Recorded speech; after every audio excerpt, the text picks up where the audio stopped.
Good morning. It's turned out nice again. Get out of me. How's it going, guys? You alright? So I uploaded a video yesterday. I can't remember what it was titled. It was a long-winded title. And that video, you might have noticed, went out quite late in the day and said, oh, I'm streaming at 3 o'clock. And it went live after 3. And when I was on the live stream on here yesterday afternoon, you know, like a little chat sessions that we have every now and then, you know, I told everyone, I said, well, I've uploaded a video today, but I didn't like it. I don't like it, so I don't think I'm going to post it. But everyone said, no, post it. Do you know what I mean? And I always say, do you know what I mean? Do you know what I mean? It's so annoying. So anyway, I posted it. And I'm glad I did, really, because people seem to like it. But, you know, sometimes when I record a video, or if I record a podcast episode, genuinely, at the end of every one, I go, was it all right? You know, was it all right?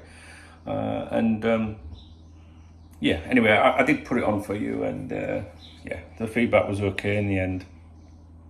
There's just not a lot to talk about at the moment, guys. There really isn't.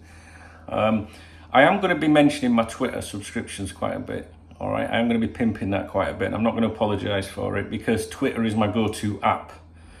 And some of you are joining me on there on my personal account at Duncan Oldham. There is a Twitter subscription on at KopTalk. That's KopTalk member.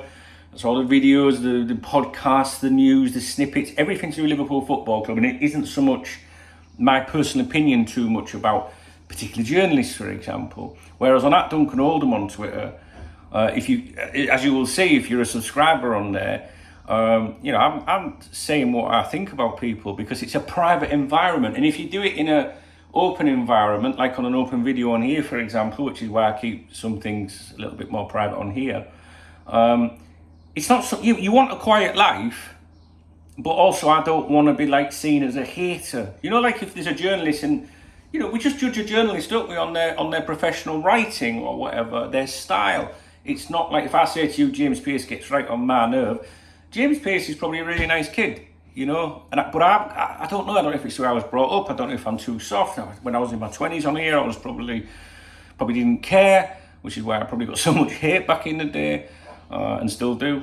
But it enables me. If you have Twitter, just check it out and see if you like it. Do you know what I mean? And of course, I want you to go to @KopTalk and become a member. But you can become a member on here. So it's up to you if you want to support me in any way, shape or form. But if you want to get a bit more me, alright, #NoHomo, then the @Duncan Oldham Twitter account, I'm hammering it. Like I'm putting videos on there. I'm like, do you know what I mean? I am going to be pimping it, guys, as well. I am not going to apologise for it. It's enabling me to speak more freely about people. It's like KopTalk extra time, if you like, in a more private environment, and I can keep an eye on who's joining it. Do you know what I mean? So we'll see. Yeah, I like it. I like it. I'm having a lot of fun on there, and I'd like to thank the 7 of you that have joined me on there since it went live yesterday or whenever it was. And also, you get to see what I'm up to behind the scenes. You know what I'm saying? Well, not everything. But anyway, oh yeah, one very, very quick thing about that. I'm calling it the Church of Dung. Yeah, because I thought it might wind a few people up. So if you want to join the Church of Dung, please pop along to twitter.com/Duncan Old.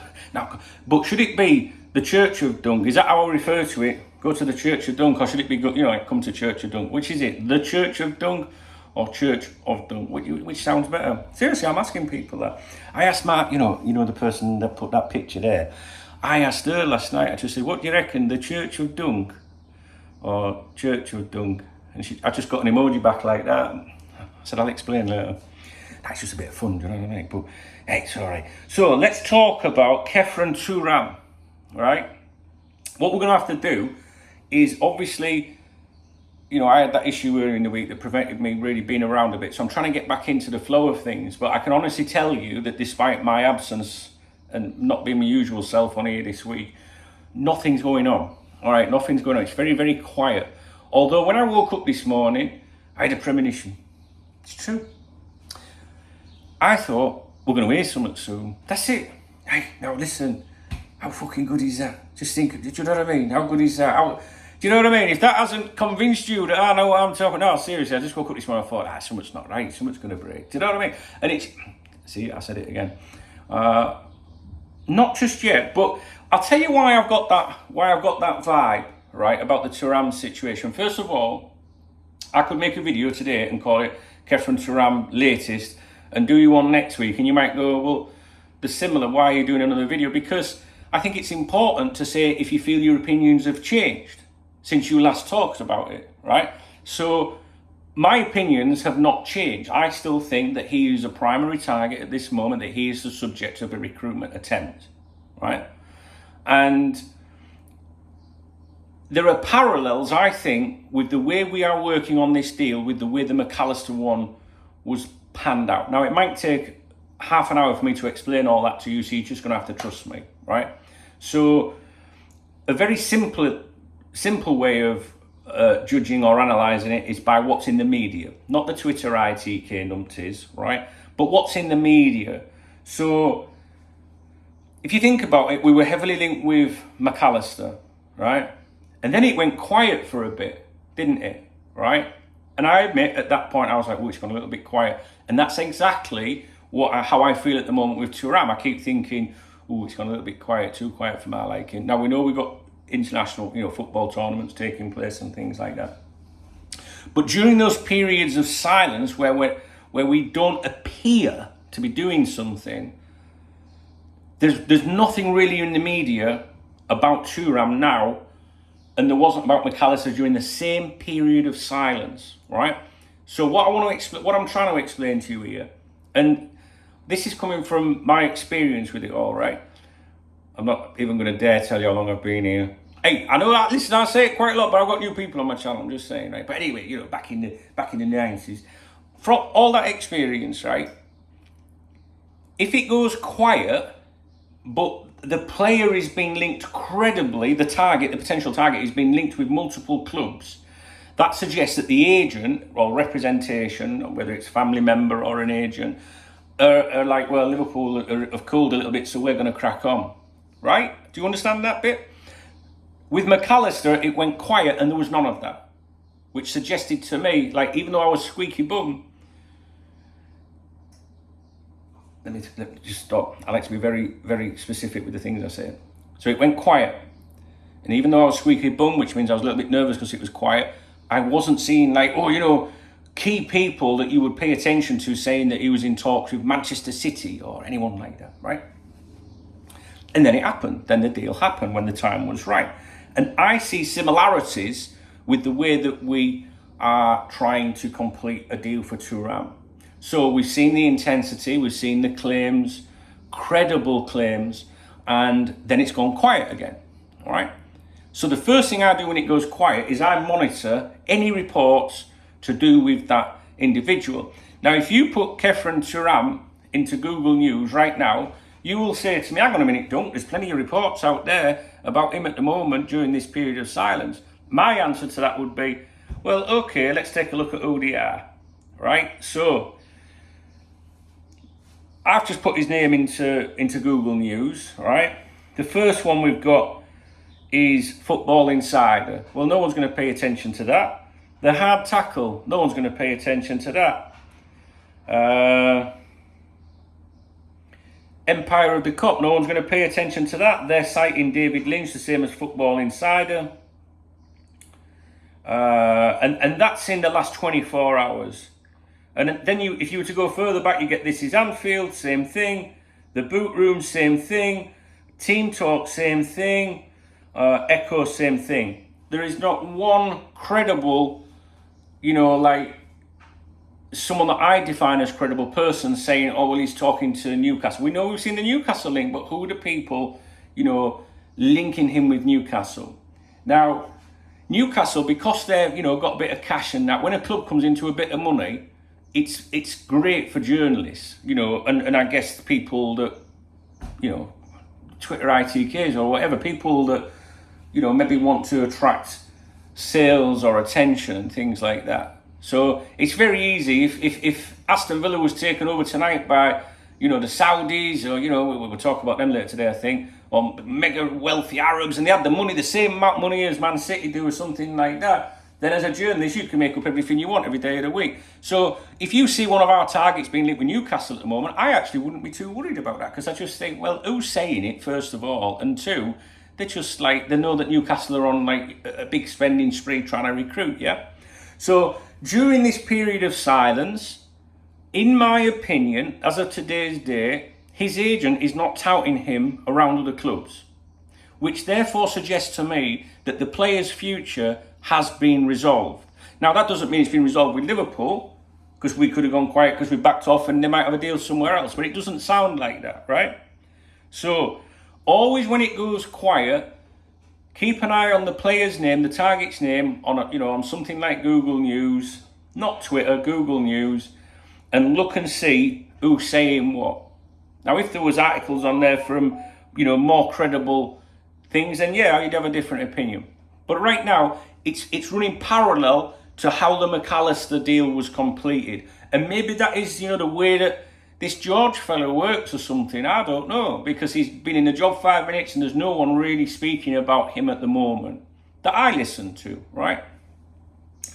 So the reason for the video is to draw comparisons and to say, well, his agent, it doesn't appear that his agent's touting him around. So it's probably sorted.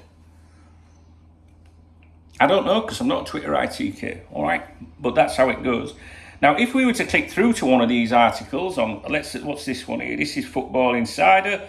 After we've clicked away all the adverts, now if you visit a website and you can't read the articles because there's so many adverts on them, I think that's a bad sign. I always think that's a bad sign. We know what Football Insider is, but what I mean is, if that was a new site or something that we're not familiar with, it's the first thing I just think, there's so many adverts here, therefore this is clickbaity, this is why they're dragging you to the website.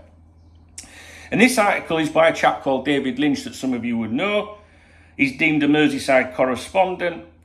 I wouldn't listen to him if he was the last person on earth. And I don't know, it came up recently, someone had put a quote out by him on social media, on Twitter, and I clicked on his username. He's actually got me blocked. Never in my life have I ever interacted with him. I would never send a message to anyone saying, I think you're a dick. So somewhere along the line, he's maybe watched a video like this where I'm just trying to say to people, the guy's a clown, in a professional capacity, working capacity. And this guy is acting like a tapping merchant at the moment, and he's trying to, in my opinion, I mentioned this a few weeks ago, maybe a month ago, on a members video on here, again, talking about someone, so I'd rather be private. But right now I don't care, because there's nothing else to talk about, and I'm just trying to be honest, be honest with people. I think he's trying to build his profile up, and I think that the fact that he's writing for Football Insider tells you everything that you need to know. If that was David Ornstein or any of the Joyce or whatever, you would all be like, ooh. But this is like I'm trying to get my name out there, maybe getting 30 quid for doing it or something, for contributing. So anyway, I'm not being bitchy. I'm just being honest. I know how it all works. And this guy is saying that Liverpool remain in talks for him. Sources have told Football Insider. No one's told Football Insider a fucking thing. Let's be honest. They haven't said anything.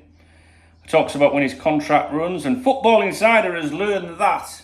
Yeah, no, they haven't. What they've done here, right, hang on, read it. Football Insider has learned that the French outfit would love for a bidding war to emerge over the midfielder. Which football club in the world does not want a bidding war for any of its players if they might be sold?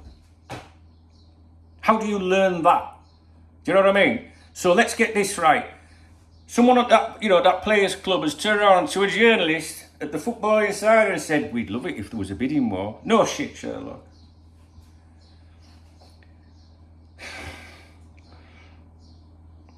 It is believed that a deal for Thuram is possible. No shit, Sherlock. But Ryan Gravenberch could emerge as a key target if the Reds cannot reach a breakthrough with the midfielder. Well, in my opinion, Gravenberch, is that how you pronounce it? You know what I'll be working on. Right, listen, I know I'm obese and I sweat normally anyway, but it's fucking boiling, right? That target, that player there, Gravenberch, or whatever you want to call him, he's in my opinion, stacked. I've been saying that for a couple of months, I think. I think Gravenberch is a fallback option, what I call a fallback option. It's stacked. It's like, I think Liverpool think they can have him, so we don't need to do anything, because if we, last minute, if we need to do it, we can go for him. Two scenarios. One, we've done all our major work with the primary targets. We've got a bit of cash left over. We can bring this lad in. That's a possibility. Doesn't sound like our owners, but it's a possibility. Or two, fucking hell, plan A has gone wrong. There's plan B, bring him in. So, could emerge as a key target. No, a key target is a primary target. So no, I disagree with that. I think Gravenberch is an option. It's just what I would define as an option, as a fallback option. Think back to Jermaine Pennant when we signed him. He wasn't a primary target. If my memory serves me right at the time, because he's an example that I always use, I believe he was like a third fallback. No, it would be the third option, the second fallback option. So when the club go for a player, they obviously go like, we want him. He's, we want him. He's the main man. But if we can't have him, we'll have to go for him. And that's what I think Gravenberch is. Unless, I don't know. At the beginning of the window, I thought if he comes in, he might come in first or he'll come in last. That's how I saw. I didn't think he'd be in the middle. If he comes in at all. And I'm just reading the rest, quickly going through this. Okay, so that's all there is from this Lynch character.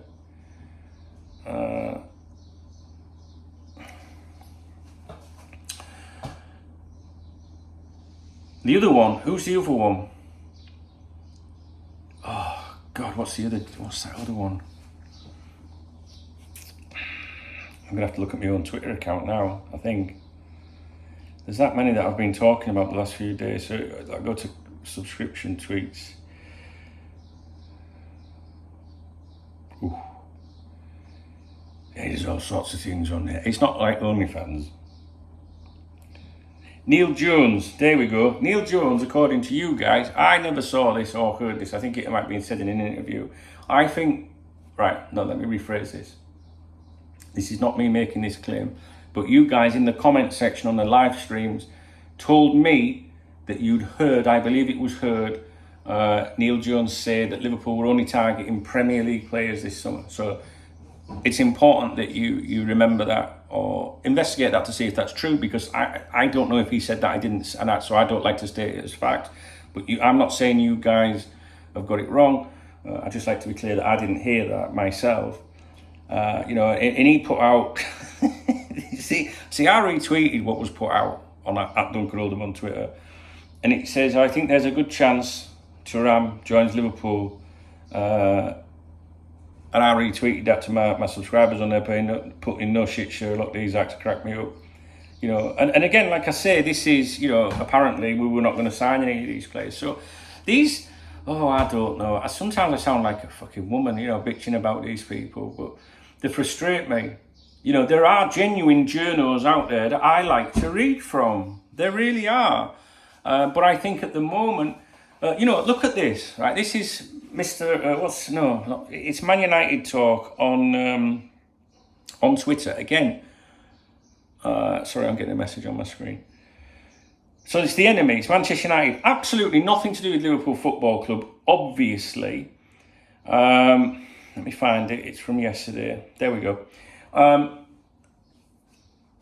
So the way that Fabrizio Romano, Mo Salah, the way that he, provides football commentary to do with Liverpool Football Club, like I have a certain opinion of him. I actually think he's worth listening to. I like to, I do follow him, Fabrizio Romano. I like to listen to what he's got to say. There's no doubt in the world he's got connections with agents, all right? And that's not difficult. I know some agents, but he's it's his job, it's his career. Do you know what I mean? I'm just a fat bloke at home stood in his kitchen. Now, the United Stand, which I think is a high-profile Manchester United Twitter account, obviously I don't follow it, put out a tweet yesterday saying, when will we get Fabrizio Romano's "Here we go" for Mason Mount, right? Now, my friend, virtual friend online, Man United talk, I love this kid, he retweeted that and said probably 90 seconds after Ornstein breaks it, Usually how long it takes Fabrizio to reword Ornstein's tweets to try and pass the information off as his own. And Romano does that. And I see a lot of this because at my workstation, I've got 3 monitors. And one of them I have set up to wherever I'm doing a podcast, whether I'm doing written work, whether I'm doing emails or whatever. To one side of me, I monitor keywords and people, literally thousands of sources all around the world. So for example, if anyone on the planet mentions Thuram, I have it set up so that it will alert me next to my screen in real time. And not just, if you were to, with certain parameters, certain settings, based on strength and importance of the person making those claims. And I see a lot of this stuff first, and then I see then Fabrizio Romano a few seconds later making that claim. So it might be something that comes out in Portugal or Italy or another country or wherever, that maybe us guys don't see, and he spots it, and then he retweets it. So it's not just my opinion with that. There's the enemy Manchester United supporters saying the same thing. But I'm not digging at Fabrizio. I just know. You know what I mean? So, and these journalists, I know some of these journalists, and they've all got opinions about each other. They all make out they're all friends online, but they're like, a lot of them stab each other in the back. You know what I mean? There's so much stuff goes on behind the scenes, guys. It's incredible. And having the knowledge of all of that and who's feeding who, is helpful, I think, to ourselves here, on YouTube or on the members' website, wherever. I think it's good to have all that knowledge. So, sticking with the case in hand here, Thuram, I will reiterate, I believe he remains on the radar. It's gone silent, so I know that some of you will be a bit anxious about that. I have no idea if we will sign him or not. I'm never going to make ridiculous claims. I'm not a Twitter ITK. And the people in the background, the people that I do listen to, are extremely quiet at the moment. And that can be a good sign as well, because if they're not saying, because if someone's expressing themselves or telling you something, it can be positive or negative. At the moment, no one's saying anything negative, nobody's saying anything positive. So everyone's quiet. So, maybe it is related to the participation of the player in this tournament. Who knows? I don't know. But there are certainly parallels. For me, it's running exactly the same as the McAllister one ran. Period of silence. The journalist isn't out there whoring him around as far as we're aware, which suggests that Liverpool Football Club have probably struck a deal. But the key word here is probably, and I might have a different opinion 20 minutes after recording this video. So I hope you found the video of interest. If you appreciate my video content, on here, I do try and make all my videos available for everyone. Yeah, sometimes like A Quiet Life and I hide away with the members on here, but a thumbs up and a comment costs you nothing, and I really appreciate that. And of course, you can support the channel or hit the love heart if you really love me. I mean, it is Friday. Do you know what I mean? I'd like to get myself a bottle of Absolute. I don't think I've got any Absolute left. Bride Partridge bought me a bottle of that. I don't know how to pronounce it, that AU or whatever. That was beautiful, that. Absolutely beautiful. I've got a little bit left of that. I think we're doing Saturday night streaming tomorrow night. I can't confirm it yet. If you follow me on Twitter, at Duncan Oldham, my subscription to each, you'll know what I'm talking about. But I'll let you know about that in due course. So, Church of Dunk or The Church of Dunk? How do I promote it, guys? You know what I'm saying? Hey, you're missing out, man, I'm telling you. You're missing out. Right, I'm off. Okay, I've got another video I want to record for you. Scott Cheatham's messaged me. Scott, he's another good lad. Ooh, 60. I'm running a poll on the same question. 67% say the Church of Dunk. 33% say Church of Dunk. So let me know what you think, guys. I think I've got nothing else to worry about in my life at the moment. Do you know what I mean? And it's just, this, you know what I mean? This is good. I like it. And I've got my peoples with me. And I tell you what, listen, when someone becomes a KopTalk member and supports you, it's an amazing feeling. Do you know what I mean? It's an amazing feeling. Like, people are placing their trust in you. And I'm very grateful for that. You can become a KopTalk member on here, Twitter, YouTube, fucking Facebook, I don't know, wherever. It's a nice feeling. But that's Liverpool content, right? So that's the whole point of it. But then when they actually support my own shit, like, do you know what I mean? At Duncan Oldham, I just think, well, fucking hell, that's nice. It's really, nice. It's nice, and as you can see, it's a big deal to me. I'm very, very grateful. So I'm going to record another video now. I'll be straight back.